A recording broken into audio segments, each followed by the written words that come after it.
Welcome back to the Athlete Hackers Podcast. My name is Chris Schrade. And I'm Mark Spellman. And tonight we have the opportunity to talk with the Director of Strength and Conditioning at Quinnipiac University, Brijesh Patel. Coach, give us a couple seconds. We'll go over our previous podcast, and then we'll get rocking and rolling. Sounds good. Previous podcast, Director of Basketball Strength and Conditioning at the University of Richmond, Jay DeMayo, and also the founder of CVASP. This year he put on Free VASP, which was a great endeavor during this pandemic situation. Jay talked about the things that we need to do when the athletes come back and making sure that we are doing what is best for the athletes that we work with, and making sure that we're striving every day to get better for the individuals that we work with. Yeah, and I think what I took away from that, we named it, I think, the art of being a dynamic strength coach. And I think just in general, he brought up some good points about meeting athletes where they are, not just during COVID, but just in general. One specific thing he mentioned was, if a kid comes and he's a good athlete already and he's been doing something all of his life, and it might be, off the beaten path from what's normal, if it's working for him, then it's working for him. It obviously made a difference in his career. Yep. And I think Coach Patel is going to have a similar belief system to that of Coach DeMayo and myself, and to a lot of other strength and conditioning coaches right now. The other podcast that we talked about was squatting for 8 to 12-year-olds, and also just you and I talking about The Last Ride and Michael Jordan. And Last Dance, yeah. The Last Dance, sorry. I think my biggest takeaway from that one is, success leaves hints. And if you want to be successful, find out what the most successful people are doing and try to emulate what they do on a daily basis. Yeah, and that Last Dance one, me and Mark were just kind of experimenting. We didn't have anywhere to go, and it ended up in that direction. It actually ended up being one of our best ones, I think.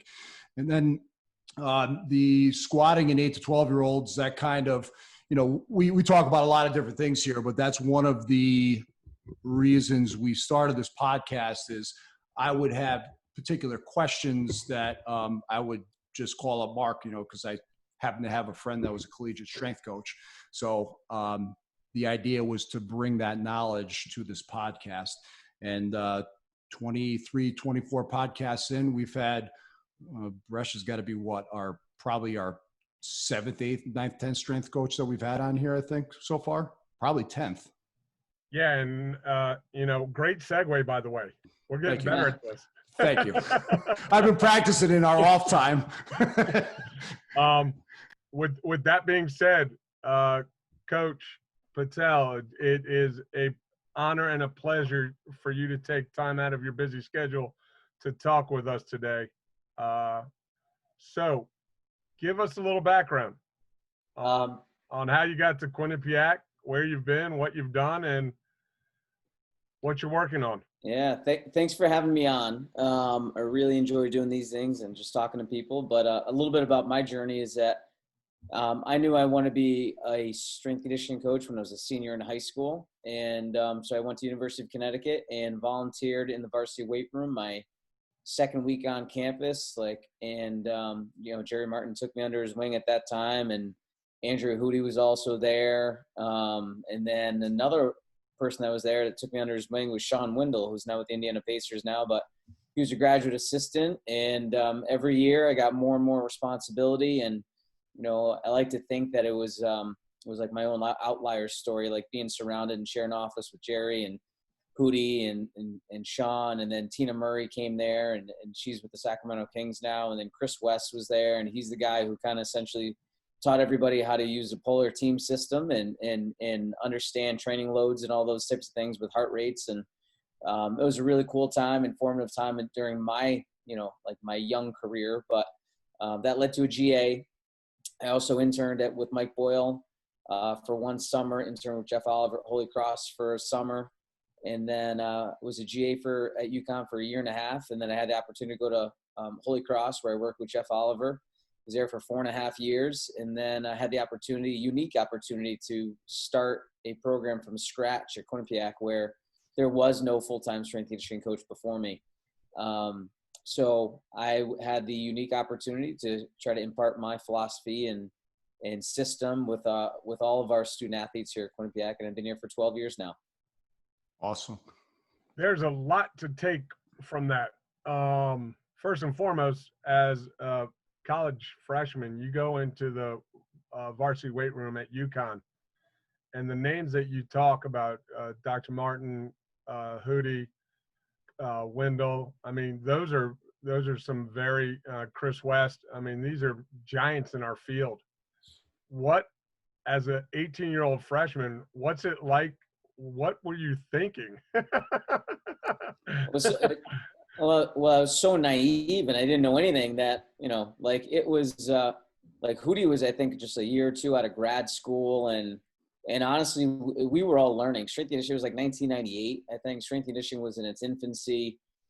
It had a little bit of traction, but, there was so much to learn. It's nowhere what it is, right? What it is in today's age and what it is right now. But it was, it was a lot of fun. It was a lot of learning, and just asked a lot of questions on why they did certain things and how they did certain things and what were they reading. And Coach Martin would take me up to the whiteboard almost every single day. And if I didn't know it, he's like, okay, go look it up or go find it. And, I went to go look it up, and I mean, that's when the internet started too, right? So I was like, I don't even know if Google was out. Like, I forgot what the search engine I used, but I used Internet Explorer. But like, it was just finding things out and looking things up, and I'd come back and It's probably some kind of dial-up on AOL or something like that back then.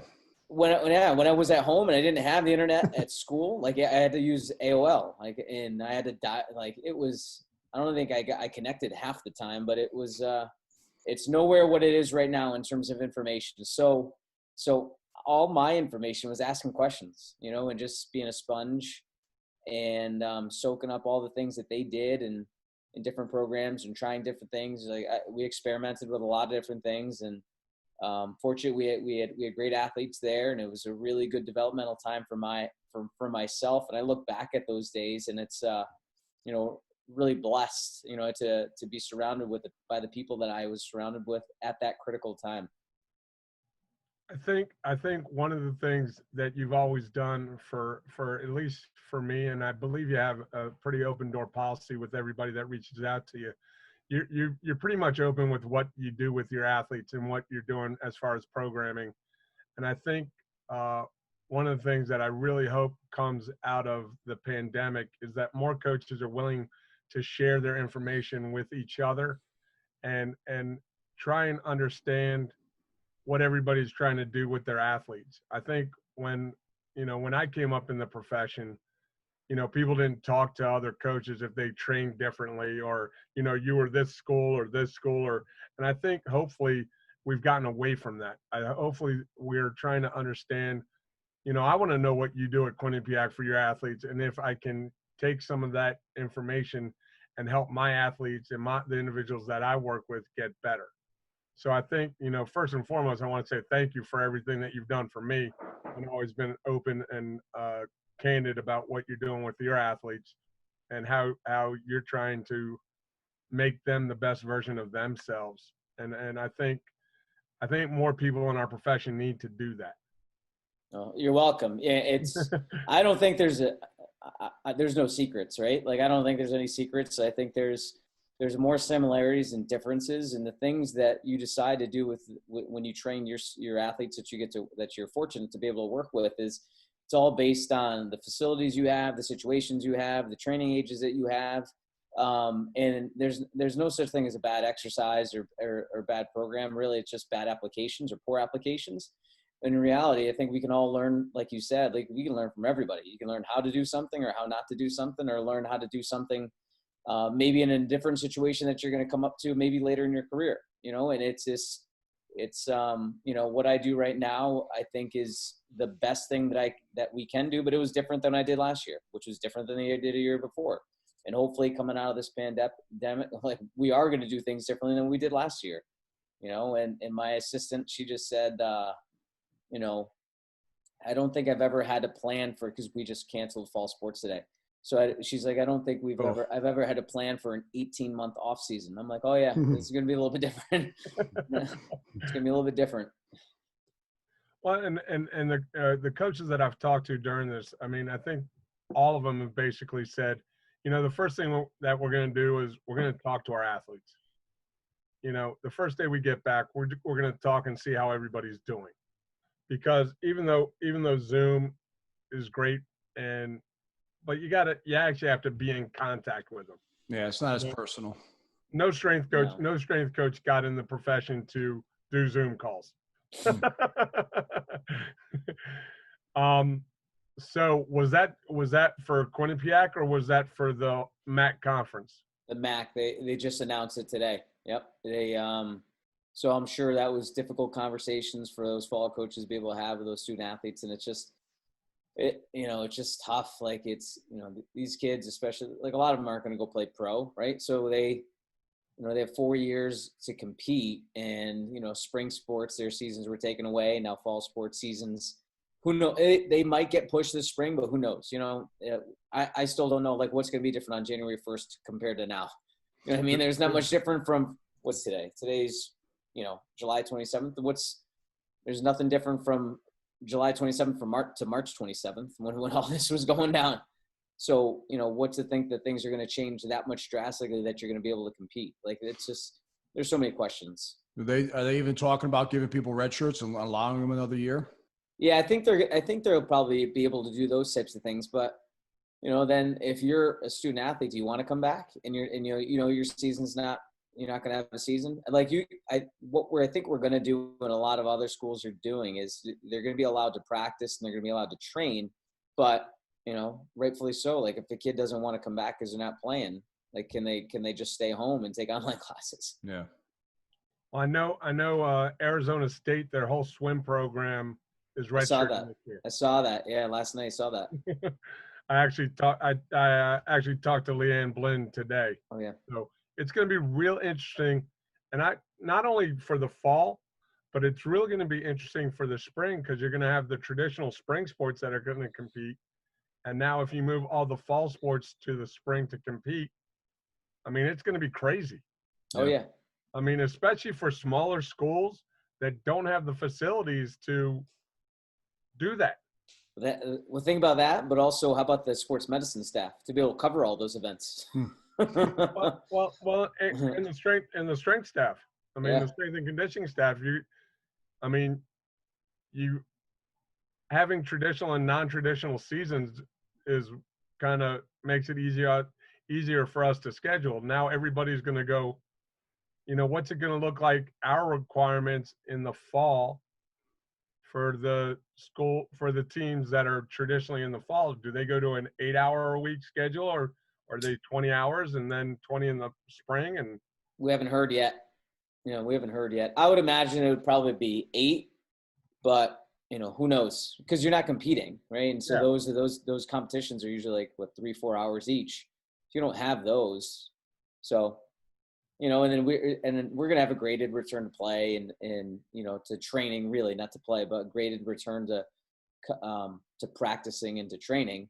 So I don't know if 20 hours is even necessary, but who knows? Unless they just say, some of those hours could be non-physical hours, and you can do video and you can do team building and maybe team meetings. I don't know. There might be a lot more team meetings. Who knows?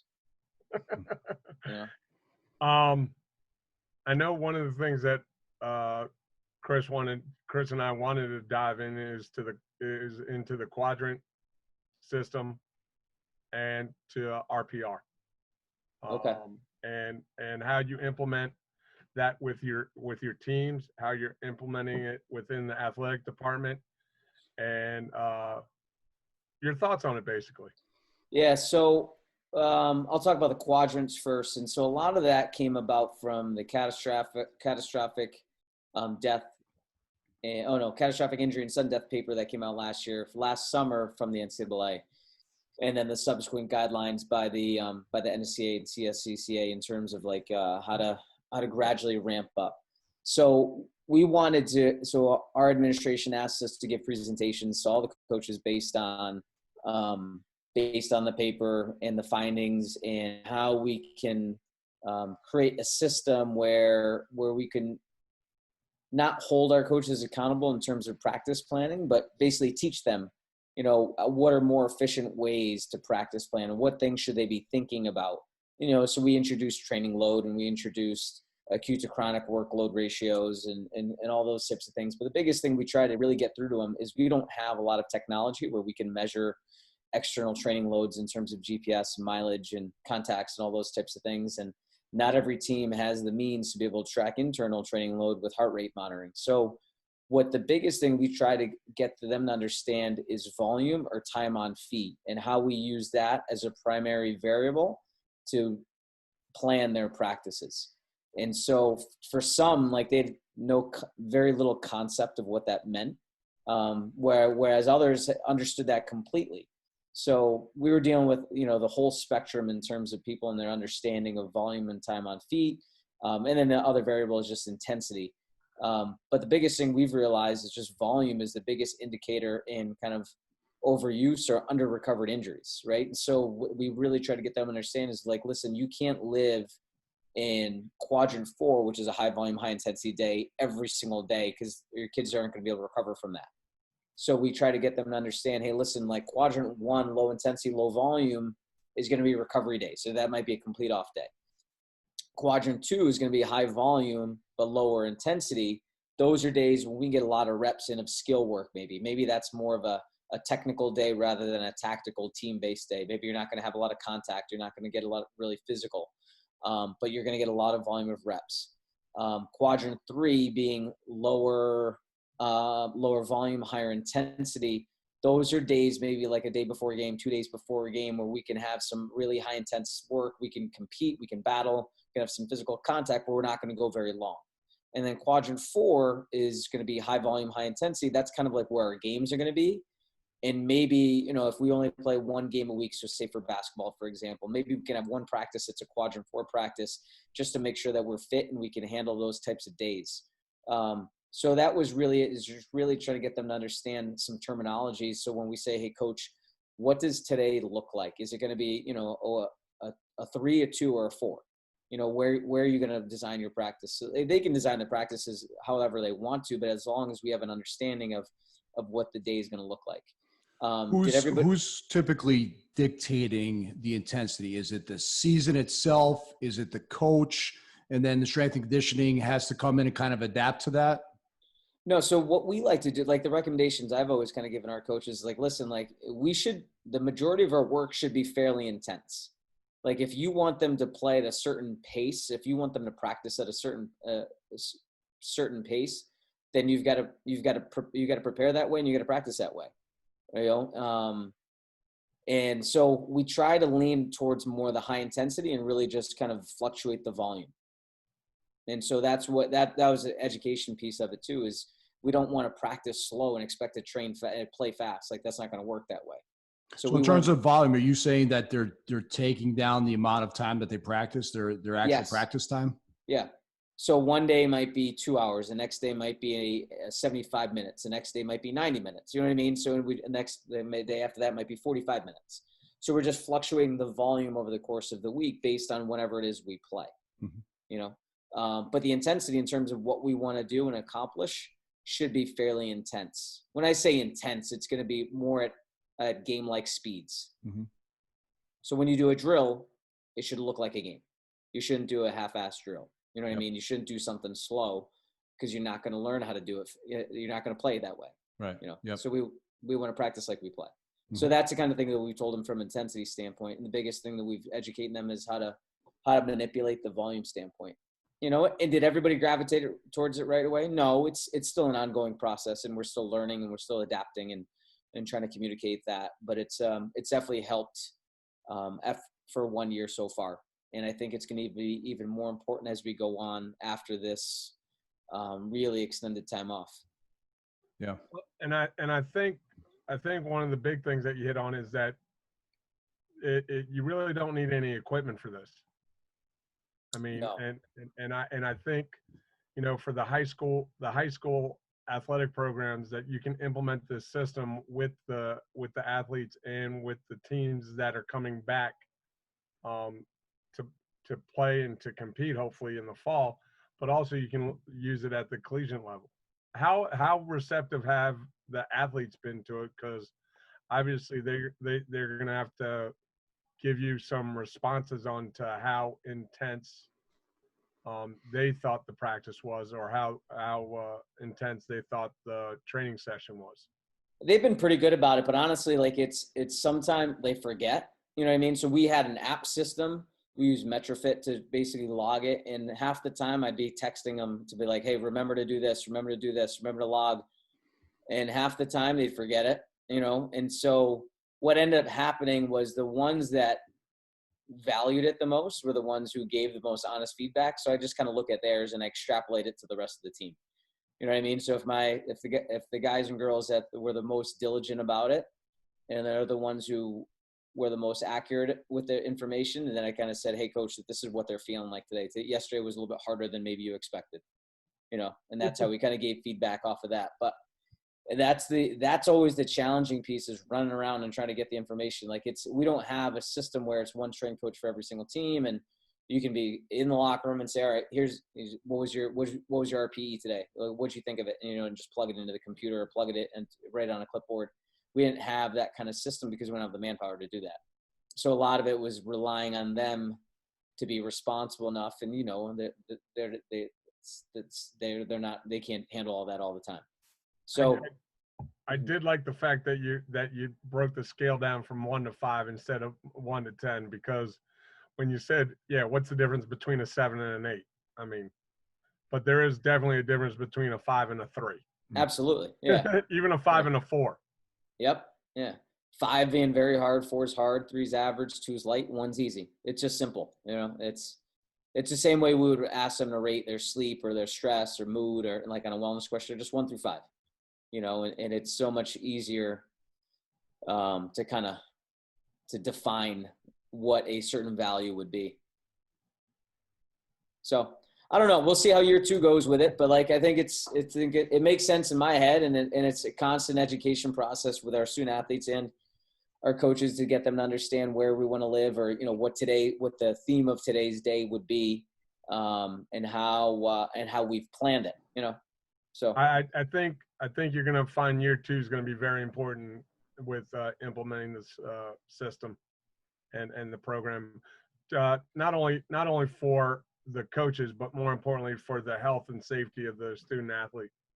Yeah. I mean, that's every decision that's being made with all these conferences or, canceling fall sports is all based on health and safety. You know what I mean? Everything that they're saying is health and safety of the student athlete, health and safety of the student athlete. And that's it. And it should be at the forefront, because you don't want to risk anybody getting the virus and having anything potentially wrong, and the other thing too is it's kind of nice that they did cancel, because I'll tell you honestly, like there was a time when we felt like rushed, like, okay, we got to get these kids ready to practice or to play a game in 12 days. Like, is that possible? And now we have time, there's no rush, I met with one of our coaches today and said the same thing, as they listen, we might not do, skill work for 2 weeks. Like, we'll just do strength conditioning and we'll gradually build up, because it's a marathon. It's not a sprint. Like, there's no rush. And he was fine with it. He's like, okay, we'll take our time with it. It's definitely going to be a slow code process. If it hasn't been in the past, it's going to be this year that everybody hopefully takes their foot off the gas and realizes that, it's going to take a while for, I don't care how compliant any athlete's been at home. It's still different than when you're on campus working with your strength and conditioning coach and your athletic coach. So. Well, but then you add the stress of school into it too, right? Like, and so that's going to be another stressor that's going to be placed on the system that you got to be cognizant of, that you didn't have at home. Like, yeah, you had online class, but it's not the same as an in-person class, or it's not the same as, navigating your way around campus and making sure that you're safe and all those types of things. You're at the comfort out of your home. You're out of the comfort of your home. Well, and the stress of wearing a mask. Yep, that too. So it's gonna be unique and it's gonna be different. And like we had a Zoom last week with one team, and they were asking questions, and I said, like, the first couple of weeks, yeah, you're not gonna be allowed. They asked, can we do extra? I said, no, you're probably not. Like, I know you guys are used to it, like whether it be doing extra bike workout or some extra plyos, or an extra lift. Like, we're probably not gonna be able to manage that, and it's probably not a good idea to do initially. Like, don't be like I told them, like, don't worry, you're not gonna lose everything. You know what I mean? Like, if you do 30 minutes less of a workout, like, you'll be okay. If you miss, used to shooting for an extra hour a day, like, you're probably not going to be able to do that for 2 weeks. But it's okay, because you're not, like, we're probably going to start the season later. It's talking about basketball specifically. Like, we're probably not going to start right away. So we have time to at our advantage. So let's use it. Well, they're talking with Coach Blaine today or last week. They had to wear masks even outside for conditioning. Really? And that's in Arizona. Yikes. Wow. No, thank you. Yeah. Wow. Yeah, we weren't going to have that. Like, we were just going to space them outside. And even if we did conditioning on a basketball court, like, I felt like there's no way. Like, I'm not going to create any kind of respiratory distress that way. We'll just space everybody out. If we give more extended rest, then that's fine too. But we're not going to have to do that. In the weight room, we will. But everything that I've read too is, like, during conditioning, like, you don't have to wear a mask, but just make sure you distance. I think when this first happened, there was a gentleman that was running with a mask on, and I think one of his lungs collapsed. No way. Yeah. Yeah, that's not a good idea. No, thank you. No, thanks. Chris, any questions? Why don't you get into the RPR a little bit, and then I can probably segue from there. Okay. So are you guys familiar with RPR? I actually I heard it in the podcast that you were on, and I had to ask Mark what it was today so I could look it up. So this is new to me. Okay. So I had a friend of mine tell me about it in 2016. Stephen Volek, he was at Yale at that time, and he came up and he actually showed it to me. He did it to me, and I was blown away. And then we started playing with it with our athletes and incorporating it into our training sessions. And then it was still called Be Activated at that time. And then I saw that Cal was jumping into it and becoming a partner, and he, JL, and Chris Corfus kind of repackaged it and rebranded it as RPR. And I remember going to one of the first clinics in New Jersey at the time. And at that time, I don't think they refined how they were teaching it. So, like, I was fortunate. I did it with Cal. Like, I think I learned level 1 and level 2 in the same day. And then, it's an unreal system, and trying to get people to understand how to feel better, how to move better, how to breathe better, but also how to function the way that you should, and with less compensatory actions and less compensatory movements. We did it with a lot of our athletes. We do it pre-training. We did it in between exercises as a rest, in between sets, and just found so many different ways to impact our program that it's become a no-brainer, and it's kind of become a staple of what we do from a preparatory standpoint, recovery standpoint. It's kind of a combination of acupressure points and breathing exercises in order to recover. Is that accurate? Yes. Yep. So you've got, so it's based on neurolymphatic points, neurovascular points, acupuncture points, fascial points. And it's the system that they basically created, what Douglas Heel created. It's reproducible, it's patterned, and you can kind of pinpoint what's going on at a certain time if somebody has a certain issue. But the points, basically, like, you've got some nerves that are embedded within your lymphatic tissue. And sometimes if you've got, overload of stress, improper, like your fascia is not hydrated well, you may have some fascial densifications. Some of these nerves in these areas may not send the right signal to the right muscle, or the signal is kind of dampened, right? It's like your cable of your toaster, right? If it's all twisted up and contort and turns, like that signal is not going to be as strong as if you had the cord straightened out. So all you're doing is by rubbing these points while engaging your diaphragm and breathing, you're kind of untwisting that cable cord, if that makes sense from an analogy standpoint. It seems very Eastern. It is. It is. I like Eastern. Me too. But it's based in neurolymphatics, like again, acupuncture with meridians. Mm-hmm. So it's very Eastern, as you say, or very holistic from the standpoint, right? Yep. Like, so sometimes you may think, my quad hurts, so I'm just going to do some extra soft tissue or stretch my quad, when in reality, maybe your issues might be coming from your anterior tib, or it might be coming from your jaw, or it might be coming from your bicep. You know what I mean? So it's getting you to understand from a holistic perspective how everything's ultimately connected and intertwined, and that your body is going to find stability from any available source. It may not be from the most efficient source in your body, but it will find stability. Yeah. You know, one of the things, listening to that Upper Left podcast that you were on, one of the interesting things to me that you had pointed out was, you know, there's always kind of this battle between science and feeling, right? And, you know, you kind of said, well, what works? You know, you don't need to have data to point something out if you know modality works.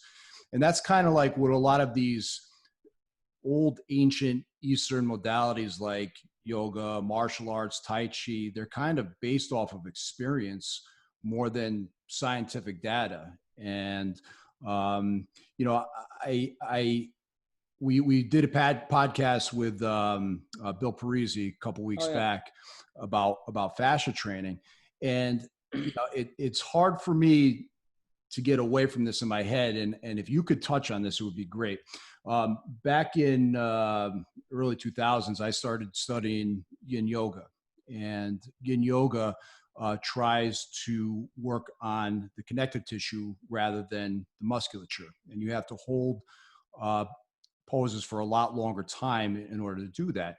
And at the time, the gentleman I was learning it from, named Paul Grilly, he had mentioned that there were studies going on that touched on the connective tissue possibly being where the Chinese meridians were actually contained in. And I'm just wondering if there's some kind of connection between that and the new stuff going on with fascia training in terms of, you know, improving athletics. Is there some kind of synergy going on there? I think so. You know, like, you know, Bill's looked into fascia. I've kind of taken a deep dive into fascia over the last year and a half, 2 years as well too. And what science is just starting to learn is that fascia is almost like their sixth organ of your body, right? It's a massive sensory organ that surrounds everything within your body and then encases everything. And if your fascia doesn't function optimally, then nothing else in your body is going to function optimally.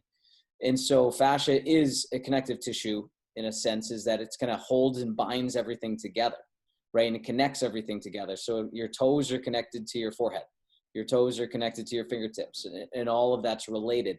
And so, I forgot where I was going with this, but like, so just getting you to understand how nothing works in isolation. And sometimes it's really hard to explain how those little things that may be going on to your foot are going to affect your forehead, or affect your headache, or affect your shoulder, because it doesn't make sense to a lot of people, because they think from a reductionist perspective of how to break things down into certain segments and certain parts.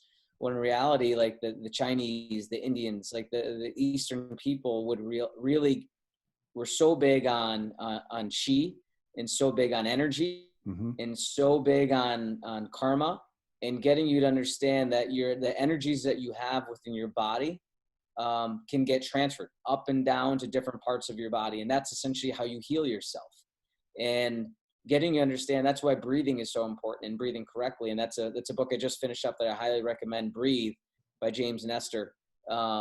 He talks a lot about like the Chinese and yoga, and he talks about the Indians, and it's very, it's very interesting to get to really have that perspective, and how people can control their heart rate, people can control their blood pressure simply based on breathing. So what do you think it is in terms of that Eastern Western dynamic? Do you think that these ancient modalities have been around for so long? Do you think that just in that time period in human evolution, we developed more of this right brain type of intuitive stuff then? And now we're doing more left brain type of stuff, and we're at a point where we've got to marriage them together? Or did the ancients already know about all this left brain stuff and they got rid of it a long time ago? Or I don't know, some aliens came down and gave them a blueprint, or to do things the right way. Where do you think that where do we land there? I don't know. I think your first kind of hypothesis might be somewhat correct, is that they might have known it all, and because they've experimented and they've done it for such a long time, for thousands and thousands of years, and either ignored the left brain stuff, or it's powerful though. There's a lot of stuff you can't get away from in terms of some of the discoveries that have been made, from a Western scientific standpoint. Well, it's just crazy that, it's like when I was in college, and Mark, you can probably talk to it too, nobody talked about breathing. No. You know what I mean? Like no. the thing that you knew about breathing was the Valsalva maneuver and how to increase the intra-abdominal pressure. Like, I don't remember learning about the diaphragm in anatomy and kinesiology. I don't remember, and they might have probably glanced over it, but I didn't understand that it was a big time respiratory muscle. I didn't know it had connections to the vagus nerve. I didn't know that it had fascial connections to your psoas. I didn't know any of that kind of stuff and how that relates to posture and your body and your mechanics and all these types of things. But breathe, and then how you can control your breathing. And I didn't know your nose was almost an organ in itself, and that you should breathe primarily through your nose. These are, and how that can, when you breathe through your nose, you can increase nitrous oxide and all these types of things. It's, but the Easterns knew that. The Easterns knew how important the breath was, and how the breath can control your mind, and how the breath can control your body, and internally and externally, and how your breath rate can basically control everything. Yeah. And they basically found that the breath, if your body was off, if you had some kind of malady or some kind of illness, it all came back to breathing. Control your breath. It's crazy. And whereas in the West, we give medication. Yeah. We give medicine, and we give prescriptions, and not saying that's wrong, because sometimes you do need that, right? Sometimes you do need that. But I find that maybe you try just some simple things first, try and I say simple, but it's something that you can control. Sure, breathing is based on autonomic control, but you also have conscious control over it too. So it's something that's automatically that you do, but it's also something that you can have a direct impact and you can control, and so why not just try to see how that goes first before you drug people up? I don't know. Yeah, that's totally. That's just my thought process. But I know with my athletes, we teach breathing, and I think it's important, 100%. because we need to be able to give them tools that they know how to control their bodies and their minds and their spirits for the rest of their lives too. It's not just from an athletic standpoint, but also understanding how to center yourself and how to be mindful and how to control your mind when it's racing all over the place. It was one of the first things that I learned when I started martial arts with Calzans that Mark and I train out of. He taught breathing, because the timing of breathing with doing a certain strike or something it's night and day between the power of your strikes. So just breathing with certain timing increases power. So there's an athletic modality right then and there from breathing. Yeah. And it's a shame that, you don't learn it more in academia, but in the book, if you read Breathe by James Nestor, he's got a podcast with Joe Rogan too. I recommend listening to that first and then reading, but it was really interesting that, he was doing these experiments and stuff, but he would also ask scientists what they thought. And some scientists still couldn't figure it out. And they were looking into it. They were looking into breathing, and with, can't remember, but it was some mental hospital in Iowa where they worked with some kind of, I forgot the patients, but they basically found that giving them carbon dioxide helped alleviate a lot of their symptoms in terms of psychiatric patients. Giving them carbon dioxide. Yeah. Well, because what happens so holding your breath?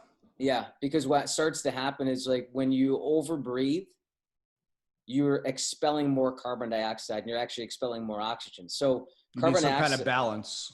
yeah. And so carbon dioxide is actually the trigger that allows oxygen to be used by your red blood cells. So when your carbon dioxide levels start to rise, the red blood cells start to trigger like, oh, now I need to use that oxygen. But if your carbon dioxide levels are always low because you overbreathe, then you're expelling more oxygen than you need. And then you're never really utilizing as much oxygen as you need. So what they found was that when you actually increase people's carbon dioxide levels, they were actually able to normalize themselves and balance themselves. That's why like Wim Hof can do crazy stuff like, like handle himself in freezing cold temperatures. And like all his breathing techniques are really just trying to get you to understand how to increase your body's levels of carbon dioxide tolerance. So is that like anaerobic training? To a degree.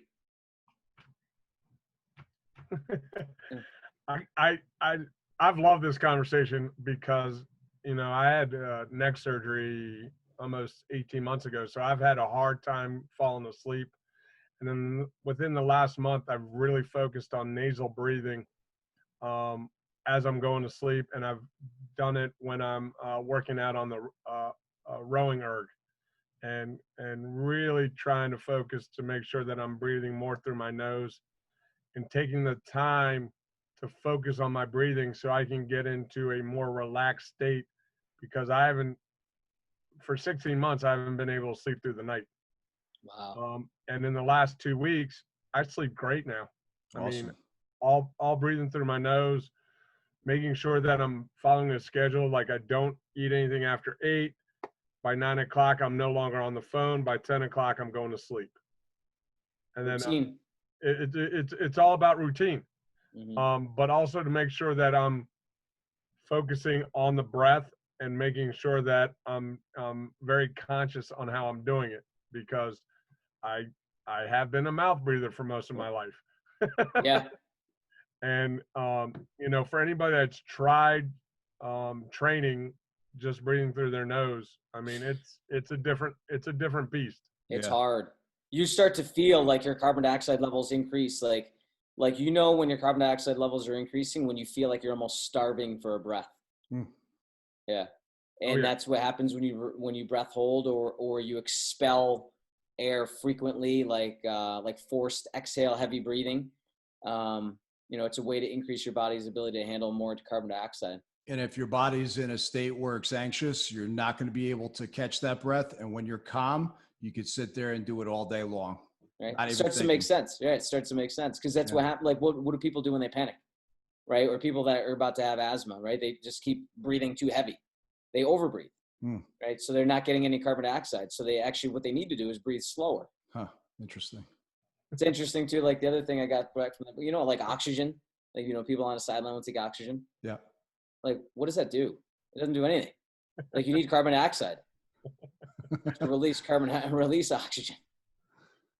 And you see, I think they're blood doping or something. It's always the big guys going for the oxygen too. It's never the little guys. Right? Yeah. But I mean, getting back to your point about how everything's connected, and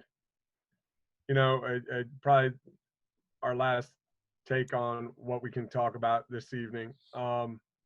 You find it where an athlete will complain about an injury or an issue that they're having, and you'll have a conversation with them. And have you looked at your foot? Have you looked at a different reason? Well, in Western medicine, you go to a doctor and you tell them that their knee hurts. Well, they look at your knee. I mean, very, very unfortunately, very few doctors that I've come in contact with, they don't look at a gait. They don't look at a squat pattern. They don't watch the individual move to maybe make a better diagnosis instead of giving them a pill. Yeah. Would you say the knee is the dumbest joint in the body, right? That's your go-to line. Yeah. It's definitely up there in the top 2. Yeah. If you're having some mobility issues at the ankle or the hip, the knee's going to be the one that's going to pay the price for it usually. Agreed. Yeah. Coach, how can our listeners get in touch with you, or what's the best way to get more information that you're putting out there? I know you restarted your website. Yeah. And I want people to, I consider you one of the best in our profession, and Thank you. I'm really honored to have you as not only a guest on our podcast, but somebody that I consider a friend and an individual that I look forward to continue our relationship and continue learning from. Thank you. I appreciate that. Yeah, I recently just started up a site. I used to have one way back in the day, and I just couldn't maintain it with our 2 young kids and during quarantine. Like that was my wife was pestering me like, you got to put out information again and start it back up. So I did. And it's coachbpatel.com. Like at least try to post like 1 or 2 blogs a week, stuff on Instagram, like bpatel515, all the information's on the website if you go to the website, but coachbpatel.com. But really it's just a way for coaches, for athletes, for parents, for just people, like, right, just understand like different ways to improve and different ways that they can get better and really hopefully inspire some people to realize that they can become better versions of themselves. Cause that's kind of like my main philosophy, and that's my vision. And I think anybody that I come in contact with has that power of themselves to become better in somehow, some way, some shape, or some form. And hopefully through the site and the information I put out, it allows other people to realize that that they can improve themselves, so that they're not stuck. So whether it be improving their knowledge of training, or whether improving their knowledge of themselves, or whether they're improving their knowledge of their nutrition, or just even gaining some introspective about themselves and the way they think about things, so it's not going to be, do these 2 drills to improve your 40-yard dash time. Like there's other people that do that kind of stuff. I know my niche, I know what I'm good at. And, it's really just trying to get people to understand how they can become better. And if you can become better, if you can better the self, then you can better the individual things that you decide to do, so much of it's a little bit more global, but yeah, that's probably where to contact and connect. I got one last question for you, Coach. This is kind of a midlife crisis thing I'm starting to go through, but I'm starting to think back in time, and I'm starting to see time in different ways, 10 years, 4 years, like it's kind of bugging me out. But like when you started talking about 98 and 2000, I started thinking back, God, I graduated college in 2000. The things I did, for lifting weights, it was archaic, we taught ourselves, or we learned from the guy who used to lift weights back in the 70s or 80s. That's how we ended up lifting weights. And then, fast forward after my college career, I had to go to things like martial arts and yoga to reverse all the bad stuff that I did. I meet Mark around 2010 or so, and I get to kind of see a glimpse of what college athletics had evolved to within that 10-year period. And now we're 10 years past that, and we're having all these coaches on, there's all kinds of sophisticated things happening, but we got time happens so fast. We've got, the next 5, 10, 15 years, are going to go by like that. I've got a 10-year-old, he's going to be 18 in no time, Yep. 2 4-year periods. What does college athletics and strength and conditioning look like in that time period, 5, 10, 15 years? And what can kids who are going to be in college in those next 5, 10, or 15 years, what can they do to bring upon the next evolution? I think the way it's going to go is it's going to be a continued evolution of understanding data and understanding statistics, understanding sports science in a sense. I know the NSCA is putting out that certification as well, but I think it's going to become a little bit more sophisticated in how programs might be designed. What I hope is that it never loses its human side of things, because I think strength conditioning evolved from coaching, and evolved from PE, and evolved from football coaching specifically. But in reality, like, strength conditioning was so much about relationships and so much about connecting with students and student athletes and athletes themselves to get them to understand how to improve and how to get better. And one of my I don't like to say it's a fear, but it's a concern, is that we have so many young strength conditioning coaches coming up in the field right now that are very tech savvy, but very little people savvy, And so I think the technology is going to get sophisticated. I think it's going to be more accessible because I think prices are going to come down in some of these, higher end velocity based training, GPS. I think that's going to be probably a standard across the board, and already at higher level institutions, it's a standard. I think you'll see a trickle down effect, but I think you're going to see more staffs. I think you're going to see more personnel. Well, it depends on how this COVID thing goes, because a lot of institutions might struggle, but coming out of it. But after everything rebounds, I do think that there'll be more staffs. There'll be more specialized strength conditioning positions that you might have. It's already happening. You got basketball specific strength coaches, you got hockey specific, you got baseball specific. I think you'll probably start to see more lacrosse specific, more swimming, specific, and all those types of things might start to happen. And it's the programs are going to get more sophisticated, but I really hope that the interpersonal skills and the interpersonal relationships and communication is still at the forefront and still a priority. So for the athlete themselves, do you think that understanding this technology, balance might be the answer? They've got to understand this technology, but they've also got to take that Eastern side and learn that and kind of blend them together. Yeah, they got to learn themselves, right? You're going to be stuck with yourself for the rest of your life. So you better understand how to use it. You know what I mean? And how to better control and how to better manage it. So you can have all the fancy gadgets in the world, but if you don't know how to control your body or your mind or your spirit, then you're screwed. Yeah. So I think that's there's still a premium on that. And again, in my mind, in my opinion, but again, that's what I value. Awesome. There's also a reason that very few teams do omega wave readings on game day.